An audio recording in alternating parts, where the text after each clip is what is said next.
Alors effectivement, tu as raison, sur le catalogue des Beatles, ils vont pas trop s'attarder dessus, parce qu'en plus Branca, il s'en est séparé, donc il a revendu les 50% d'ATV, de Sony ATV à Sony, évidemment, parce que Michael, faut quand même savoir qu'il n'y avait pas que les Beatles dans ce catalogue, hein. À un moment donné, ils avaient concrétisé un deal et ils détenaient 50% des artistes de Sony Music. Donc il y avait Eminem, il y avait du Mariah Carey, il y avait, c'était faramineux, hein, tout ce qu'il avait. Donc, d'ailleurs, il en rigolait, puisque quand on le critiquait, il disait oui, mais attends, pour Eminem surtout, il dit oui, mais c'est moi qui touche ses droits pendant ce temps-là. Et ça, c'est extraordinaire. Et c'est vrai, il avait raison.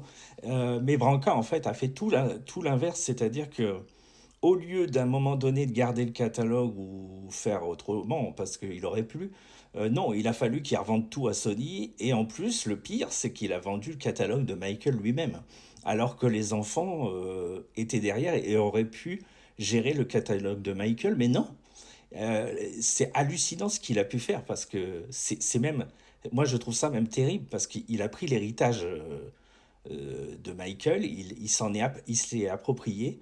Et en fait, les enfants, ils ont plus la main sur le catalogue. C'est-à-dire que toutes les anciennes chansons, c'est fini. Ils pourront plus jamais les récupérer. À part, ils vont toucher des droits, mais c'est tout. C'est-à-dire des droits d'auteur, des droits de chanteurs et autres, parce qu'il a fait énormément de choses sur les titres, mais malheureusement, ils n'ont plus le catalogue qui sera disponible. Et ça, je trouve ça absolument terrible, parce qu'ils n'ont pas eu leur mot à dire.